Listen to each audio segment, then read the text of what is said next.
everyone, welcome to the Matrix Oracle. My name is Audrey. We're going to cover a little bit of astrology for the first quarter moon that is upcoming November 20th, 2023. Hi everyone. Yes, let's look at the stars. Okay, I got my little notes. Some of you, if you want to take notes as far as what's going on. So what's happening with the astrology? This is a sacred dance. This is a sacred dance between the sun, the moon, and other planets. But ultimately, this is the dance that helps us tap into knowing thyself. Okay, the subconscious, the moon, and the conscious, the sun. So we have this process that's going on every 28 days, and it starts with a new moon. We just had it a week ago in the zodiac sign of Scorpio. If you follow Western astrology, I follow it all, okay? Western astrology is going to give us more insights about what is manifested on the earthly plane, okay? So I like to look at this, but I look at it all, okay? So what I'm going to do, I'm going to put the chart for this first quarter moon. So what happens, we had a set intention for that new moon. It was all about contemplation, meditation. The moon before was about bettering ourselves, embodying our best self. And that means that this next cycle that we just started, this is going to start by contemplating on things, okay? And we're going to look at the first part where the sun and the moon become square.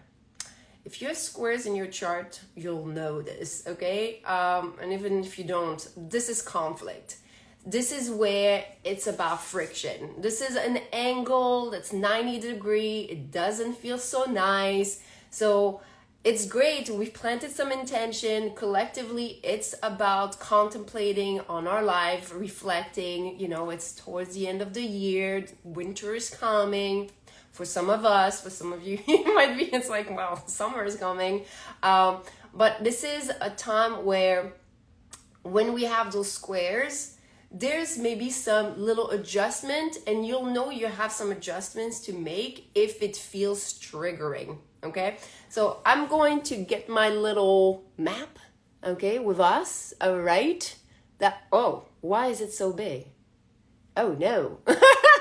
Okay, all right, we'll deal with that. I think that's good enough, you guys. We'll deal with this. Thank you so much, you guys. So thank you for joining. We have, okay, some of you, thankfully I have my notes. I don't know why this image is just blown up out of proportion, but we'll just do that.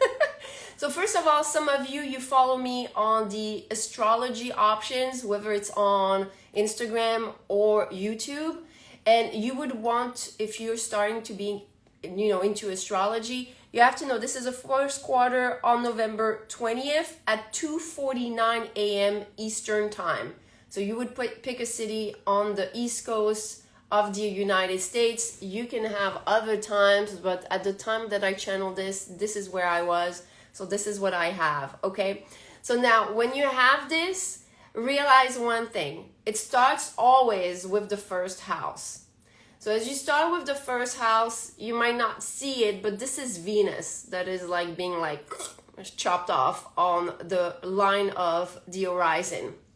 So we have Venus. So the story starts with the master teaching of intention and desire. So remember, the story before that is about contemplation. Now, 7 days later, we have, you'll see it, the sun in the second house and the moon in the fifth house that are creating this red line. Okay, that's the square we're talking about. But the story starts really with Venus, where we're seeing in the first house, the house of becoming, that we have a specific, it's in the sign of Libra right now in Western astrology, and it speaks about only submitting to what feels right, okay?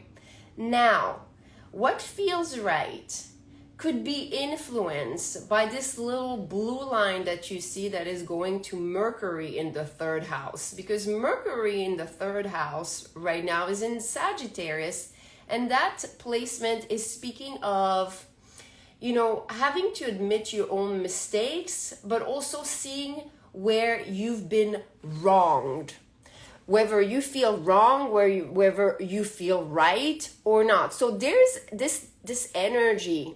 Thank you, Robin. Yes, only submitting to what feels right. And that means that here you're going to have the master teacher of knowledge, Mercury, that's playing with the master teacher of your desire, intention, Venus. They are playing together this blue line energy, okay, here, sextiling each other. And they're going to want to make you feel, why do you want a certain thing? And some of us, we're going to have to realize that there could be some desires that stem out of trauma response, obligation, feeling that we compulsively need to do this. And it feels like it's right to us, but it's really right because it is an action reaction from a traumatic experience, a traumatic response, or just simply a stress response, a stress factor. Okay, hi Jason.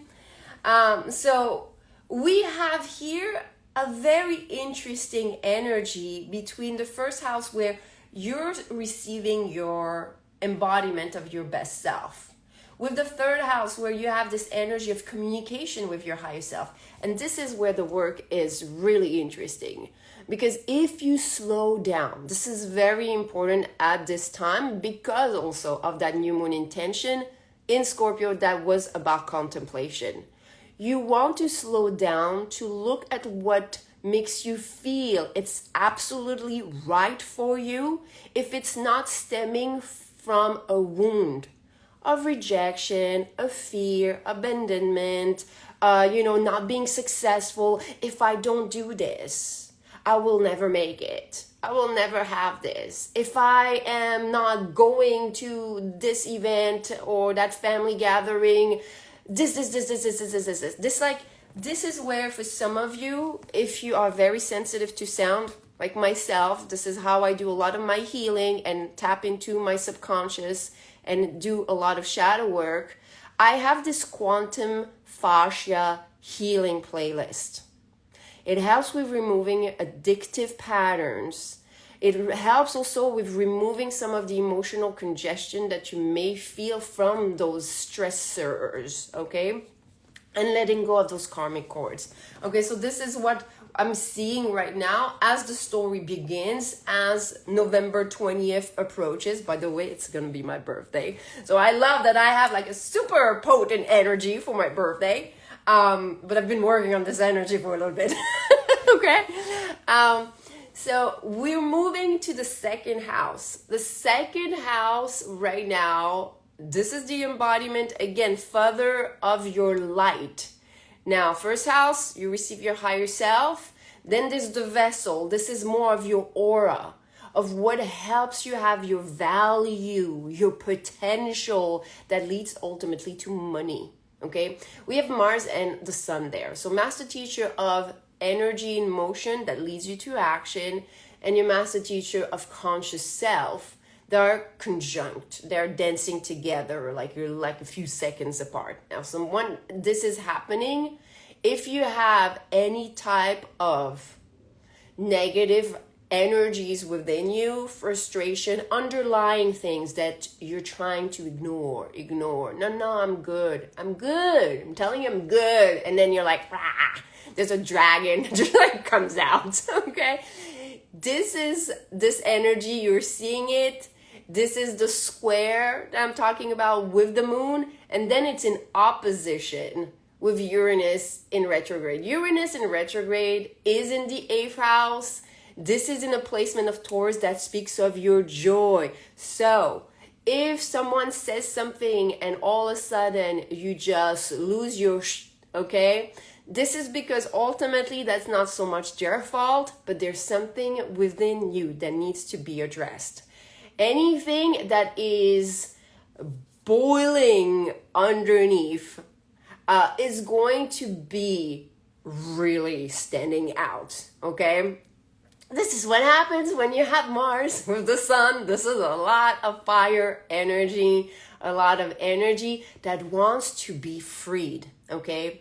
And again, your best bet to know how you feel about this is if you're not aligned with your joy. And your joy, just slow down a little bit, because sometimes it's like, well, this is in my way because I want to do this and I want this and I want... But ultimately that comes back to the lesson of Venus with Mercury. Do you really need this? Or you're telling yourself you need this because of something underneath that is firing you, and that really is more of a sign of discomfort, okay? So a lot is being released. If you see overall the planet's placement in that wheel is a lot under the horizon, so a lot of subconscious energies, and a little bit up on the right top part here. This is 7th and 8th house, which is all as far as interaction with others and the shadows we hold within ourselves. So this is deep. This is deep. This feels uncomfortable. I've been feeling this energy for the collective, for myself, and obviously what you can do the best is address your work. Address your part, address your shadow. It's very interesting, you guys. I don't know if you can see the sun, but as I'm like doing this, I literally have my hands that do little shadows on the floor, and it just like almost caught my eyes and like a little spooky. But this, remember, it's just like when we're kids and we're playing with shadows. There is something in the shadows for some of you to discover, okay? All right, let's move on now to the house of where we have Pluto. So Pluto here is in the 4th house. This is all about in the degrees of Capricorn that wants to free you from your mental prisons. So mental prisons from the home, there's a lot of inner child healing that's occurring at this time. This is why I have the playlist and the music that I share with you guys. You go on my, my bio link. You can access all my music. I have playlists. I have a lot of things to help you with boundaries, to help you with, releasing the trauma response. And I have more upcoming, so I'm really looking forward to this. But again, follow, subscribe, click those notifications if you want to know when I'm releasing the next album, which is coming. So this is very potent because this is the master teacher of inner transformation. This is all about destructuring whatever is in your way. So you see the beginning, and that's number 1, 2, 3, 4, 5. That's like 5th planet. So that's like level 5. So some of you, if you like to play games, okay? So level 1, we got like Venus. And by the way, I forgot to mention, but with Venus in level 1, we also have the South Node. I don't know why they don't put it on the maps, but we have the South Node right now, and the South Node is in the placement in that 1st house that speaks of our habits, our rituals. Are we building up a ritualistic lifestyle that is supporting us to prosper and feel abundant? Or we're still joining that rat race and 9 to 5 and that whole negative conditioning matrix where we feel caged. Okay, so there's a lot here that is being purged from past experiences, past lifetimes, ancestral lineage that is in the 1st house. So some of you also, just so you know, if you know a little bit of your birth chart, if you have planets in your 1st house, this is the house where in terms of age, because when you look at the wheel, you can predict also what can happen in your future at a certain age. For me, it's been very accurate, and I only found out that much later after my wheel was going and spinning, okay? The 1st house, if you have planets there, this is a lot of energies that you inherited from the year that you were conceived. It's from 0 to 1. So that's 9 months in the womb. okay, and plus a couple months of being an infant. So I've seen this very, predominant with people that have childhood trauma, a lot of things happening, having first house energy. A lot can happen early on in age, and you will know as you learn a little bit about your birth chart. I just wanted to mention this with some of you that like to deepen your knowledge in terms of astrology and knowing yourself. Now we're moving into the fifth house. The fifth house here is about your self-expression. How from receiving this energy of your higher self in the first house, you're moving through those phases and then can express it. This is where we have the moon, and this is where we have Saturn, and they're conjunct. So master teacher of your subconscious and your intuition, the moon, and your master teacher of impact, action, reaction, they're together. Now, what's interesting is that the moon in those degrees, okay, is speaking about knowing what's good or bad. And what I mean by that, again, we have free will. So, what is right or wrong for you? And it's next to Saturn. So some of you, even if you're just considering, hey, maybe I should call back that ex of mine or text that ex of mine, and you're kind of like totally forgetting of how they treated you and disaster. Saturn being next to this, you're going to have a bing bang boom backflash effect that's going to be super strong. Now, not only because this is a very strong combo because of its placement in the degrees, but it's trying to teach you not to repeat some of your mistakes from the past. And what we say by mistakes is things that don't serve you. I don't know about you, but I had to repeat a lot of things again and again and again and again and again to understand. But I really started to understand when I started going within, which was much later in life. Well, we don't teach us that really, but now we're starting to know the importance of meditation, self-introspection, reflection. Now, in terms of sacred geometry, you see where the moon and Saturn is, and you see that like very apparent red triangle. Okay, that's like half a square. That's one of the most volatile energy you could feel. Okay, and we talked about all those points. So now you have at the apex, so the point of it, all your subconscious with Saturn being there. That means like if you're going to just think about something that is not right for you, you're going to feel it really fast because it's going to go straight into Mars and the sun that is consciously going to make you aware. Are you sure? You have free will, you can. And then you'll feel the energy of Uranus that is about joy, and that's going to ask you, well, how does it make you feel?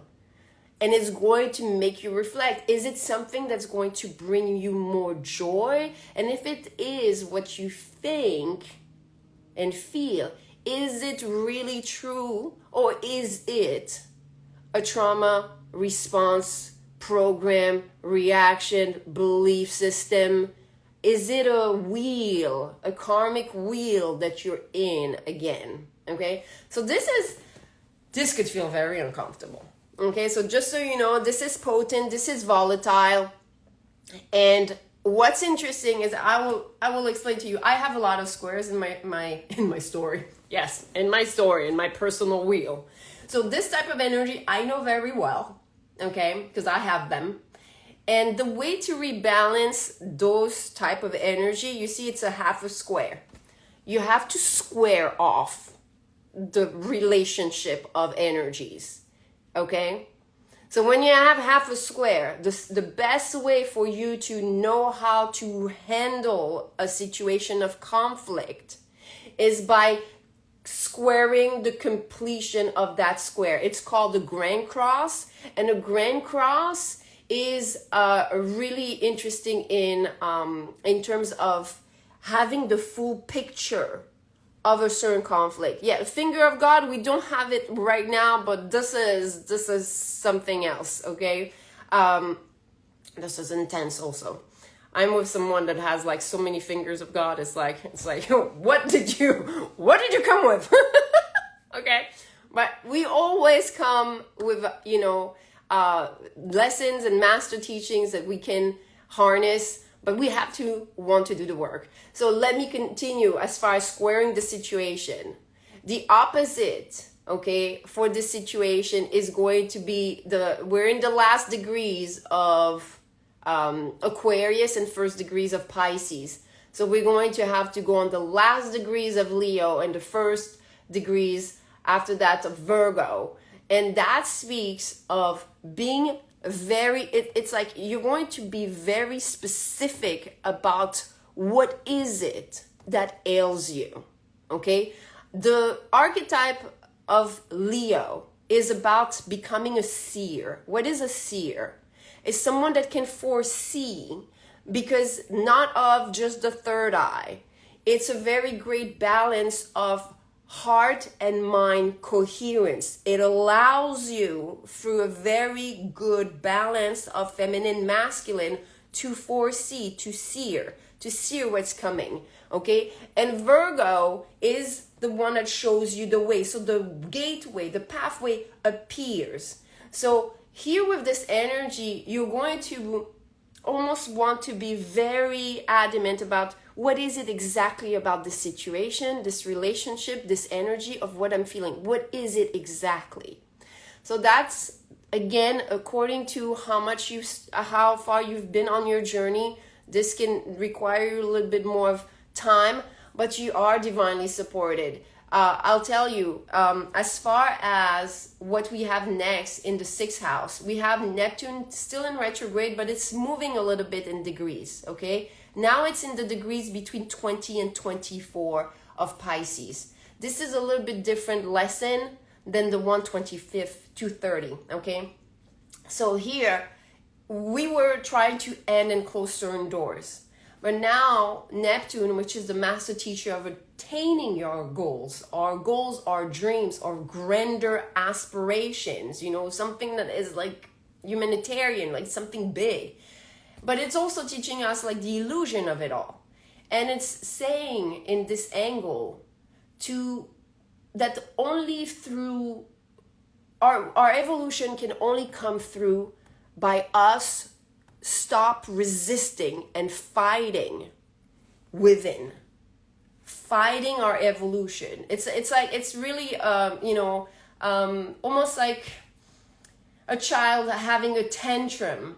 Only when it comes down and starts having a conversation can we see, can we discuss, can we close some doors, can we end up a certain pattern, certain feelings and belief system about ourselves, okay? So there's something here, and it's in the 6th house. That means some of you, if you've been feeling any type of ailment, illnesses, weakness in your immune system, this is because you're fighting inside something, not just your germs.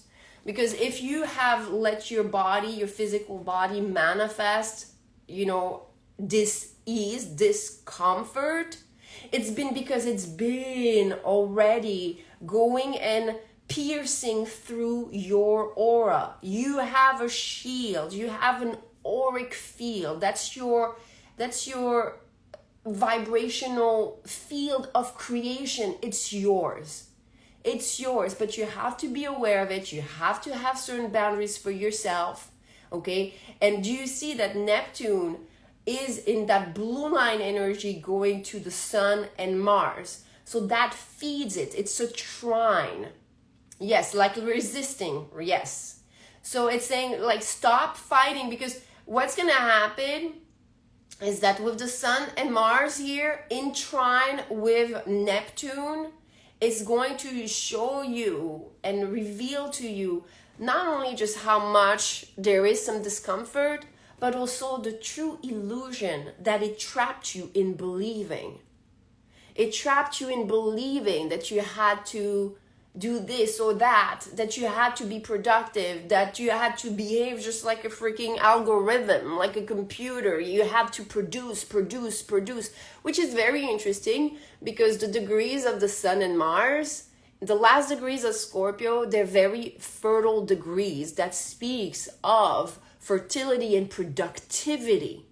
So it's going to want to ask you, are you truly being productive by doing more?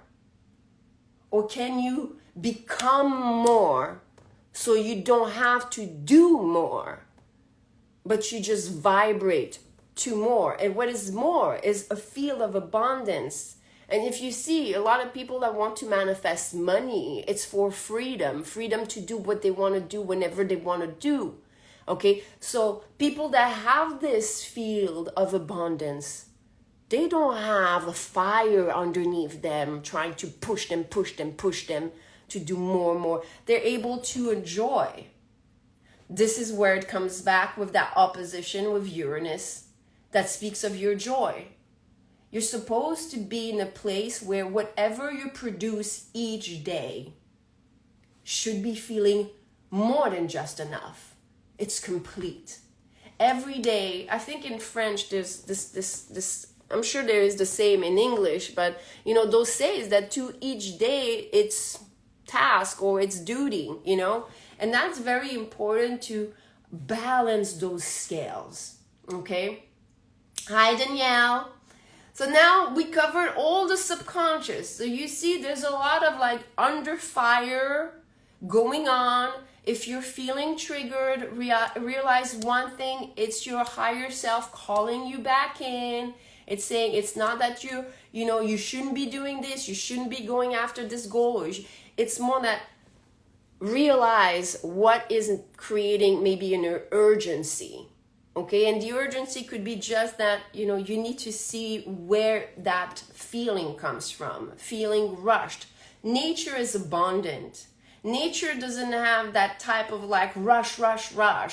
Okay, it just has this more, sacred geometry, divine alignment to help us grow. And that's one trick, you guys. If you're feeling rushed by time, just go out, watch nature, breathe in. Even if you're stuck in an office, just go by the window, find a way to go to a window, air yourself out, and just try to witness nature. It is so activating. You might not realize it, but if you consciously know, just watching a plant, just watching a tree. You could have a plant by your computer if you're still working in So if you're doing this, that could be a way for you to actually tap into that sacred geometry and realign yourself biologically to nature, to something more natural versus computer, algorithm, and okay? All right? So now we're moving on to the 7th house. This is above the horizon. This is where we have Chiron, and this is where we have the North Node. The North Node and Chiron right now are helping us transcend the wounds of powerlessness. Any wound that keeps you stuck from initiating your true power. But it requires, from the North Node, it requires a fine balance between your yin and your yang, your heart and your mind, your doing and your beingness, okay? So there's a lot to rebalance there. And you're going to see those triggers through the 7th house, which is relationship, which is others. But realize also one thing, in esoteric astrology, the 7th house speaks of the relationship between the lower self and the higher self. So more of your ego and your higher self. It's almost as if any type of battle here can be resolved because your higher self is trying to support your lower self to transcend the ways that were subconscious. Everything that we covered right now, everything we talked about, you only get to that, to solve that wound of powerlessness if you cover all those lessons. Just hearing is enough to start the process, you guys, okay? So when you're there and you're ready with your higher self to work with your lower self, your ego self, okay? then you're moving on to the 8th house. The 8th house, this is the house of shadows. And those degrees, we have Jupiter, which is the master teacher of abundance, of expansion, of spiritual, you know, everything that you can become. It's in the degrees of Taurus that speaks of divine blessings and gratitude. So here, if we are holding any resistance to being grateful for all those challenges and all those experiences, that's because we haven't seen just yet or how far this goes. Because of, in contrast, if you're experiencing something drastically negative, realize the potential for you to shift it into something positive doesn't go to like the neutral. It goes way exponential to its polar opposite. So if you have like a ground here and you're going this low, that's where you can go as far as high. And that means for some of us, you know, going into how deep certain things affected us, the more you dig deep into yourself, the more you can propel in terms of light. Okay?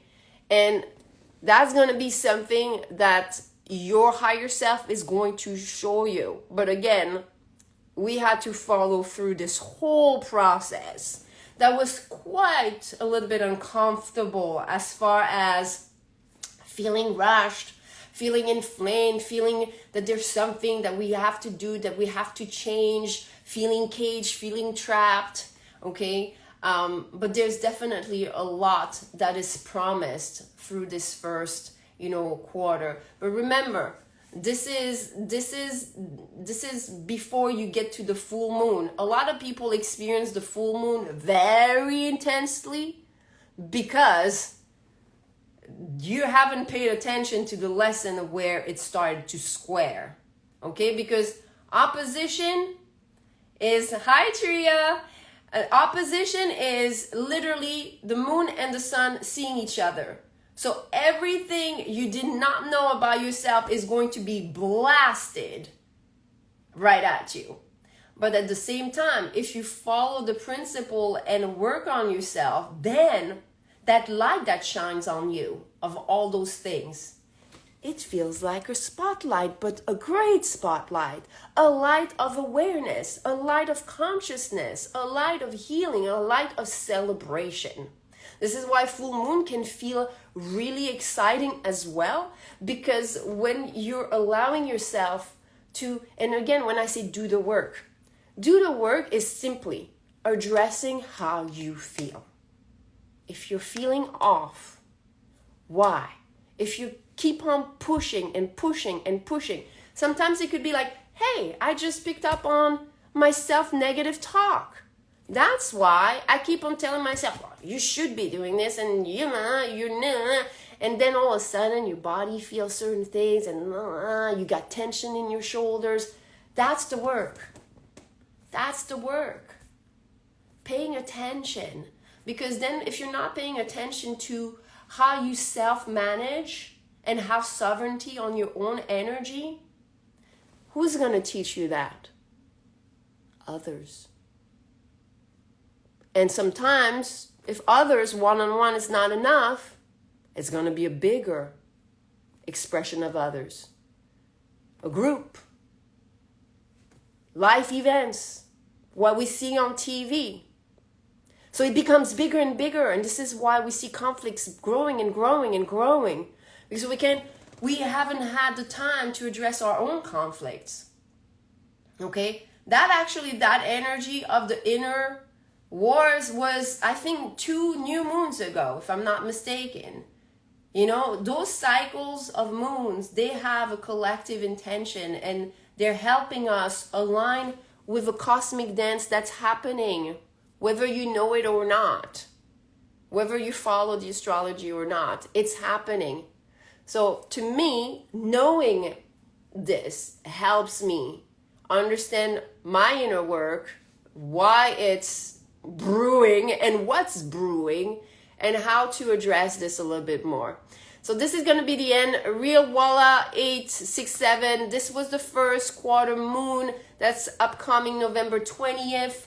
This is a time where, you know, we're experiencing a little bit of friction between what we know about ourselves and what we don't know. It's usually a good time to evaluate how we feel about this energy. So we covered some of those lessons. So that's what I have for you, you guys. Thank you so very much. Remember, you can go on my bio link for reaching the playlist for the music. You have personal readings, guidance. If you want to learn more about astrology, you have the subscription. The subscription, we do the planets transit, and I help you look at your own chart. So you start learning about your own chart, and we channel each house's energy for a specific transit. It's really helpful right now. Mars, Mercury is helping everyone become a lighthouse, become this light and this energy. Venus right now is really helping us remove a lot of BS in terms of our emotions. Soon, Mars is going to enter Sagittarius, so that's upcoming in the subscription option, where I'm going to be covering what Mars promises us according to where you have it in your chart, okay? So that's what I have for you guys. Thank you, Peacock Feather 9. Thank you, everyone, for joining. This was a pleasure. I will see you soon for the next episode. Live, it will be for the full moon in Gemini next week. Thank you so very much. Namaste.